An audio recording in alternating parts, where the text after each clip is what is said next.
Thank you so much. It's indeed a pleasure to be here. And of course, I'd like to thank Eddie for organizing this or being part of the organizational structure. And of course, Gazelle, did I get that first name right? Yes. Gazelle. And of course, Charles and Mother Gordon.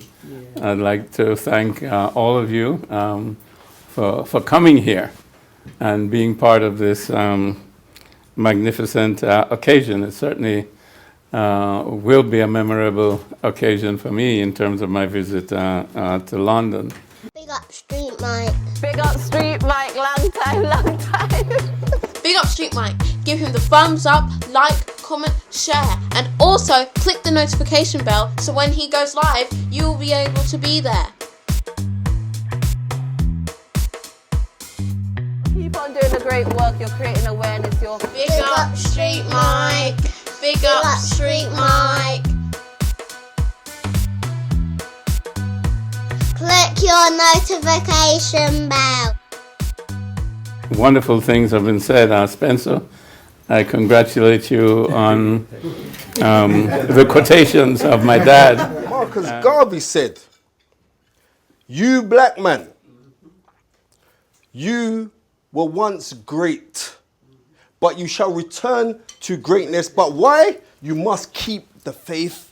You must keep courage, strength." When Marcus Garvey said that God and nature first made us who we are, then out of our own creative genius, we make ourselves who we want to be. Follow that great law, put God in the skies as our limit, and eternity our measurement. What's eternity? Eternity is forever. And it's amazing the influence that he has had on you, because obviously he has had a similar influence on me as the son of. But I think you're also a son of. And Queen Diambi, magnificent speech. And you indeed are Marcus Garvey. And, you took us back to Africa. So the first animal that we got inspiration from, it's the leopard. We are the Congo people. Congo, it's actually a composite of two words. That means the tamers of the leopards. They didn't say the killers of leopards, they say tamers. But you did point to something I think that's very, very significant, that basically the concept of Africa in terms of its being a civilization, meaning the Pan-African concept, really started in the diaspora. Yes. And it started with the Trinidadian back in 1900, having the first Pan-African conference in London. And then W.B. Du Bois and others picked that up.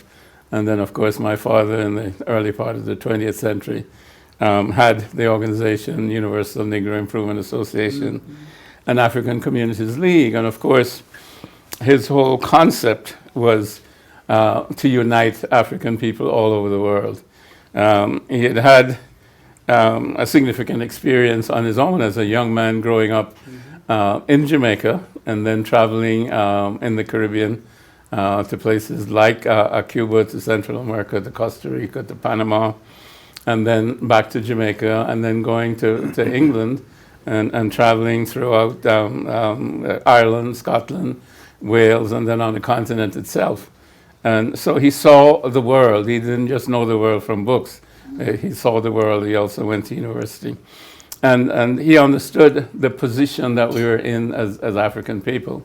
But he also understood what we had been as African people, meaning our history. And of course, I don't know, you mentioned 400,000 years. I know at least 250,000 years. So I'm not going to quibble about how long we have been here as Homo sapiens sapiens. But certainly it's a very long time. And we do know that we predate everyone else. And we know that there was no such thing as a European, so to speak, in terms of an entity until about 15,000 years ago, when certainly Kemet and its civilizations, Nile Valley civilizations, etc., had been going on basically for thousands and thousands of years. And we know that the Greeks are newcomers, the Romans are newcomers, the Assyrians are newcomers, the Arabs are newcomers.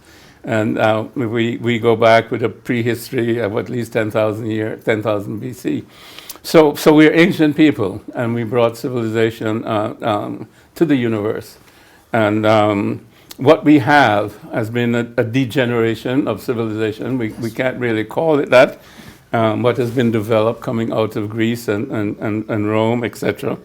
And certainly after the Middle Ages, they rewrote history. And of course, they wrote us out of history. And that was in order to justify the slave trade. So that you'll find that, since the 16th and 17th century, all of history has been rewritten. And, the ancient books have been either lost or burnt or in the Vatican or some other place like that. So we have been disconnected from who we are as a people, historically and otherwise. So it's important for us to know ourselves. Because if we know ourselves, then we understand, as you pointed out to us, number one, we're the original people. Number two, we're the first people that were able to understand civilization itself, meaning that we were able to interpret nature as it is. And therefore, we have the first concepts, so to speak, of what it is like to really live properly in terms of a relationship to each other and a relationship to the environment. And everything else has been second-hand from that onwards. And I won't go into details, but Diop's two-cradle theory and so on in terms of what the Europeans had to go through in terms of the Ice Age. But there's also the so-called alphabet effect, meaning that Europeans learned about civilization, shall we say, in terms of what was present in Africa through the word. They did not learn about it through first-hand experience, which is what we did as African people, because we learned from nature. And that's why we have nature and neteru in terms of so-called our gods. Those are not our gods. Those are functions of nature. Whereas the Greeks learned from us, by that time we had already had an alphabet. They had learned from our alphabet, so they learned from the word. So it developed very much an intellectual, cerebral concept of life, and that is what has come down to us, certainly through scientific materialism and so on and so forth. But, that whole bubble has burst at the present time. And I think we can see that quite plainly. We can't go through all the history, but we know, World War I, World War II, with the Korean War, the Vietnamese War, the war in Afghanistan, the war in Syria, the war in Libya, and it just goes on continually. And now, of course, we have the war in Ukraine. So that the European system does not produce peace. It does not produce prosperity. As you know, most of the world is poor, and you have about the top 5% of people in the world own more than 85 or 90% of the wealth. So you have a totally unequal economic and financial system, which they have presented to us as globalization and as some sort of way that everybody should participate in. Now, how can you have that kind of situation when you have, a Bill Gates and Bezos and all these other people? They can't even count the number of billions that they have. And you walk around London, New York, or any other major city, and you have the homeless all over the place. And, now we have inflation, and people are fighting that. And now we're going to have elevated gas prices, et cetera, et cetera. So the point is, and again, we can't go into all the details, but the Western or Eurocentric system has proven that it is not adequate for civilization. And we can say that what Europe has produced is basically a materialistic civilization. It's an industrial civilization, but it's not a people civilization. Matthew Arnold said, if I can quote him correctly, a civilization, you're supposed to humanize people within a civilization. But the civilization that we're in doesn't humanize people. As a matter of fact, it dehumanizes people. As you know, at the present time, you can't go anywhere. You're listed as a number. If you call up to find out, what's going on with Amazon or whatever it is, you don't get a person. You get an algorithm that puts you through all of these things and so on and so forth. So we've been mechanized, just like the system of materialism. So we are all being dehumanized within a system that we cannot truly call a civilization. And therefore, we have all the anxieties, we have all the fears, we have all the suicides among young people, we have all the drug use among young people, you know, the alcohol abuse, the abuse of females, and on and on and on. And we can see it in terms of the chaos within different societies. We can see it in the chaos that's going on right now in terms of the British government, pardon the expression, and you can see it in terms of the chaos in Europe, right-wing in Italy, and so on, and you can see it in the Ukraine. And what's going to come out of this is going to be, you know, a multipolar world. It's no longer going to be the hegemony of the United States because Europe is going to suffer over this winter. They will understand the mistake that they've made in terms of carrying a proxy war there in Ukraine when the U.S. is really the ones that's behind it. We now know that the pipeline has been sabotaged basically by the United States of America, which brings 40% of the oil and gas into Europe. So Europe is going to be without that oil and gas for the winter. Now, the U.S. can't supply it. We see Saudi Arabia walking away from the U.S. in terms of its relationship. So we're in a time of chaos. And it's important for us to understand that. And it's important for us that we've had a system that has been particularly dominant in the last 500 years, but it can't last. That's the point I'm making. It can't last. And this is a turning point. And it's a very important turning point. So if you look back in history, we can see that we have always made significant steps when Europeans have fought each other. And, you know, the First World War in 1914-18, well, that was the rise of Marcus Garvey. You know, his movement started in 1914. It maxed out in 1920 with 6 billion followers and so on and so forth. Same thing. After the Second World War in 1945, going on, you had, you know, all of the 1945 Manchester Conference when Pan-Africanism shifted from the Garvey movement per se to the continent of Africa. And you had President Macmillan talking about the winds of change. You had all these independent countries starting with Ghana in 57. And now we have 54 independent African countries, 15 independent Caribbean countries, and so on. So we've made the political steps. But I think all of us know that we have not made the economic steps. We have not really been able to either transform the systems that dominate the world or create our own systems. And again, if you look at the systems that dominate us, there are systems that were created. Of course, you can go back to 1884, 1885. That was the beginning of colonialism when they divided up the continent. But then you can go back to 1945, which was the Bretton Woods Conference, which was after the Second World War, when America and Britain, etc., you know, sat down at Bretton Woods, and that's where they developed the IMF and the World Bank, and very soon after that, in 1948, the United Nations, and then subsequently the World Trade Organization.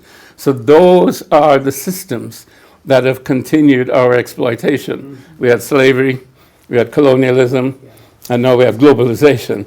And we are incarcerated by all of those systems, which are just systems that have been put in place, and they have different names, but it's the same system. And we have to be, you know, significantly understanding that the mindset has not changed. Okay, they've put in place different systems to oppress us and to continue us enslaved, if you will. You know, and you can see that Africa has no seat at the table. It's not part of the G7, it's not part of the G20, it's not part of the Security Council, and yet still it represents at least 1.5 billion people. So my point is that the system is failing. Now, I believe that within this room, we have both the intellectual, financial, and moral resources to change the world. And that's not an exaggeration, because I mingled with so many people, you know, before sitting down to dinner. And, you know, Queen Diambe talked about a critical mass. You know, what's a critical mass? Okay, maybe it's not one, maybe it's not two, but heck, I don't know how many people are sitting around the table here. Is it 20? 27. 27, there you go. 27 is a critical mass, right? There's no question about it. 27 is a critical mass. I mean, how many people do you need to change the world? Huh? Adolf Hitler got up and changed the world. Thank you. Okay, he was one person. Joseph Stalin got up and changed the world. He was one person. You know, but we're talking about changing the world for good. And we have 27 people here. And definitely we can do it. And we know how to do it. You know, Queen Diambit, you know, talk to us. Basically, I call it African humanism. You know, we're all for one. We're all about community. We're all about working together. We're all about lifting each other up together. And, you know, and that goes back all the way to Kemet and what was called Ma'at, which was the basis of the civilization, which was harmony, peace, you know, love, justice, and interdependence. And that civilization lasted for 3,000 years. But Europe will try to tell us that you can't do these things. That's not human nature. That's a lie. It is human nature. They don't know what human nature is. That's my point. You see what I mean? They have not discovered what human nature is. They're only on the superficial level of understanding the five senses and the intellect that regulates those five senses to give pleasure or run away from pain. But we've been a lot deeper because we live at the level of spirit or consciousness.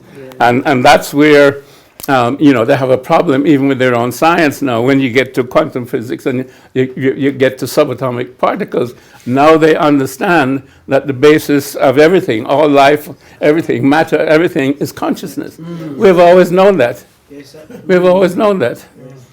Consciousness has always been primary, whether you call it consciousness or you call it spirit, but it's always been primary. You see, we're a spiritual people. Everywhere you go, you'll find churches, etc. You know, we definitely have more churches than bars and so on and so forth. But everywhere you go, I mean, you know, Sunday morning we're there, you know, because we are a spiritual people and we understand that spirit is primary. And that's what spirit is. Spirit is simply energized consciousness. And that's the basis of the universe. Always has been the basis of creation. And that's the basis that we need to use to create our ideas.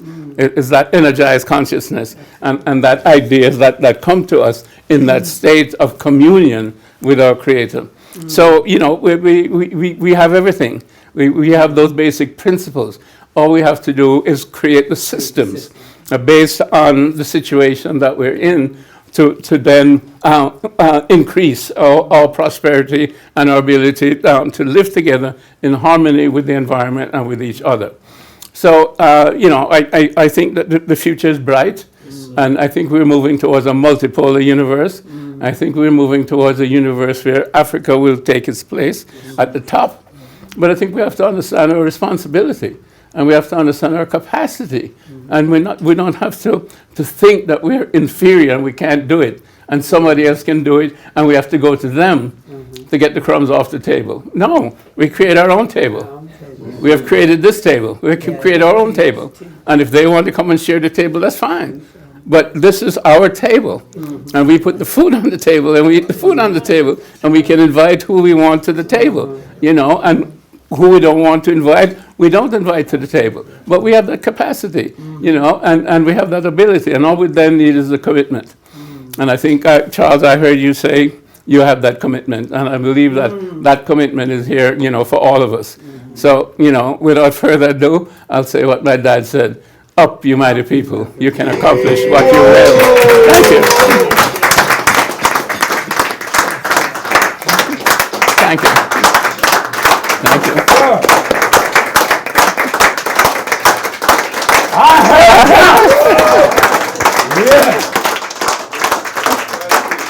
Thank you.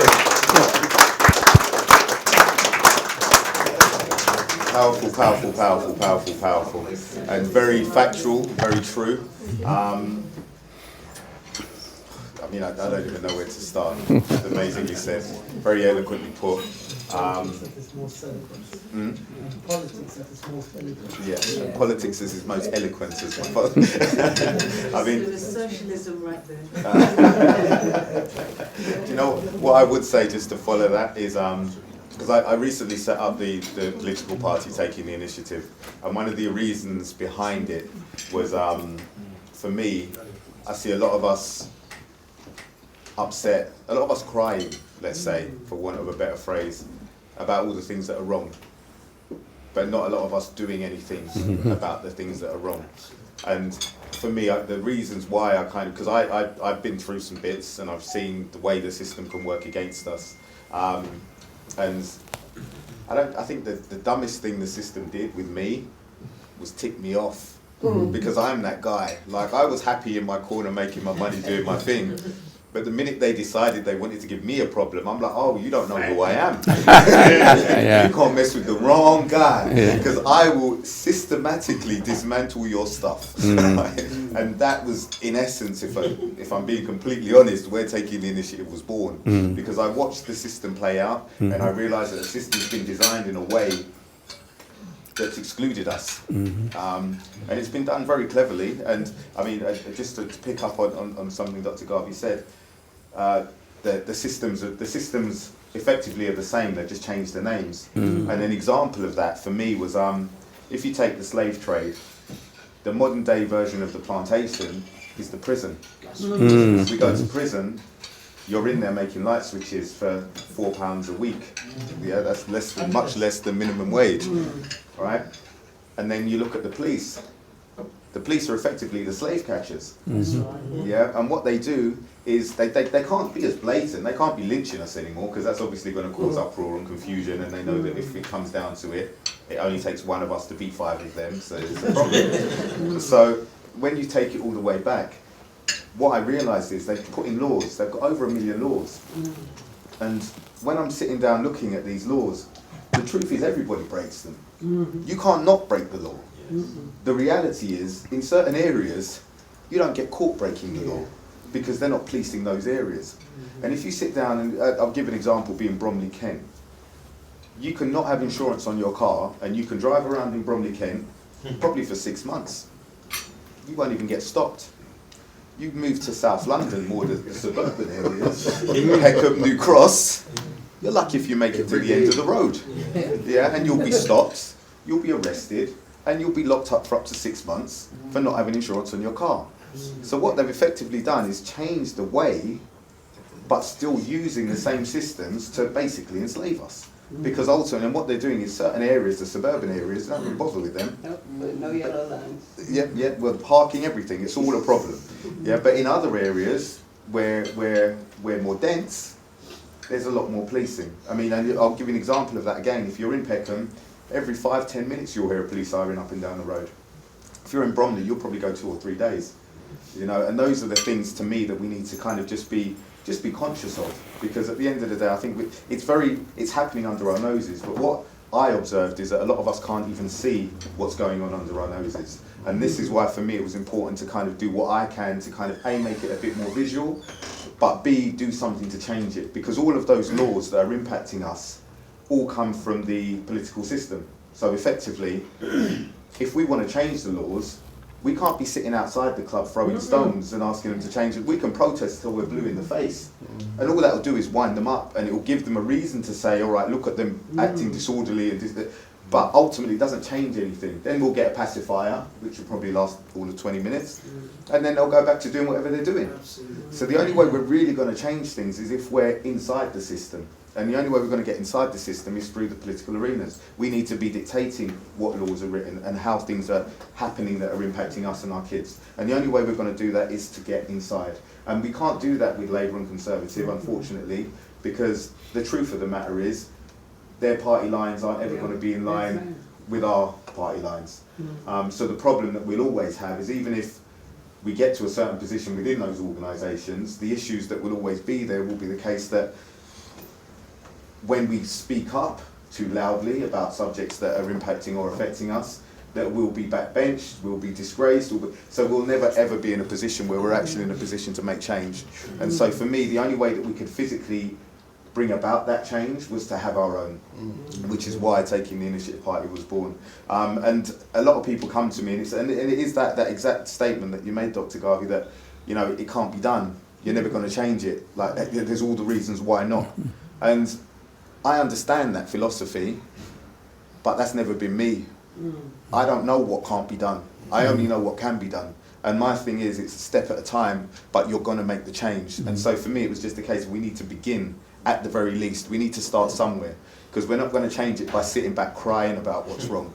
We're only going to change it by stepping forward and getting involved in becoming part of the solution. And a saying that I frequently say, and it's on the tip of my tongue and myself probably heard it a billion times, is it only takes a grain of sand to move an island. And we've got to be that grain of sand if we're going to move things forward. He's on the ground level at every organised, every grassroots situation that happens in the UK.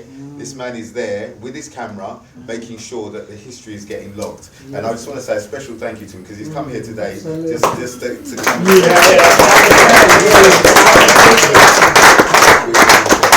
And then just following that, he's got a question that's been pre-prepared for you.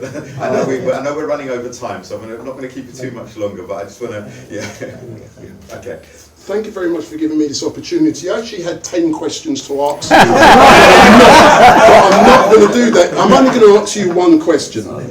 Had your father not been sabotaged and convicted the way he was, what kind of progression and world do you think people of colour would be living in now? Serious question. That question, sorry for coming in now, that question is from a friend of mine by the name of Reese. Yeah, but you see, that was only the tip of the iceberg. You understand? I forget where I was, maybe it was earlier on today. No, you just finished talking about it, the FBI. Yes. You know, the FBI continued. Even they weren't satisfied with Marcus Garvey. You see, and the whole purpose of destroying Marcus Garvey was to destroy the Garvey movement. You see, which was a movement to lift up African People University and to unite us. But then what came later? J. Edgar Hoover didn't finish, you know, and the same thing the British government didn't finish. When my dad was deported in 1927, when they commuted the sentence, and he was deported back to Jamaica, the colonial government took up the oppression, you know, and he created the first political party in Jamaica.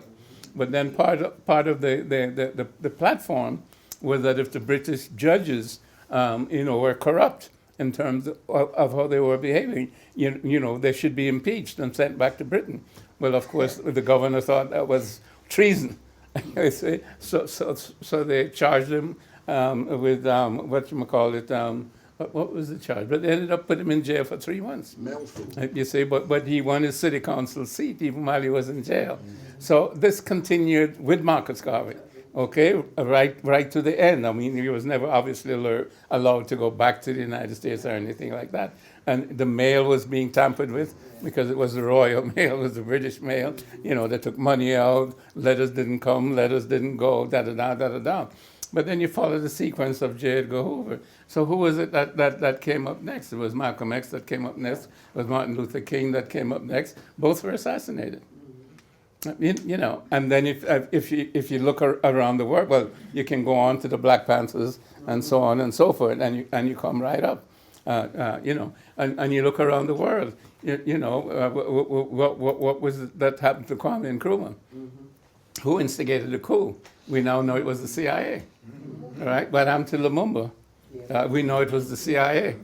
You know, so on and on and on. You know, so many people were killed. You know, Cabral. You know, and you can go on with a whole list of nationalist heroes, shall we say, of different African countries. So it's been systematic over time. So it was not just Marcus Garvey, you know, who was oppressed and the movement, you know, fragmented. Anybody else who came up with a movement that became popular, you know, and captured the imagination of large numbers of African people to change the system or to be independent, you see, they were destroyed. True. Yes. Big up StreetMic. Big up StreetMic, long time. Big up StreetMic. Give him the thumbs up, like, comment, share, and also click the notification bell so when he goes live, you'll be able to be there. Keep on doing the great work. You're creating awareness. You're Big up StreetMic. Big up StreetMic. Click your notification bell.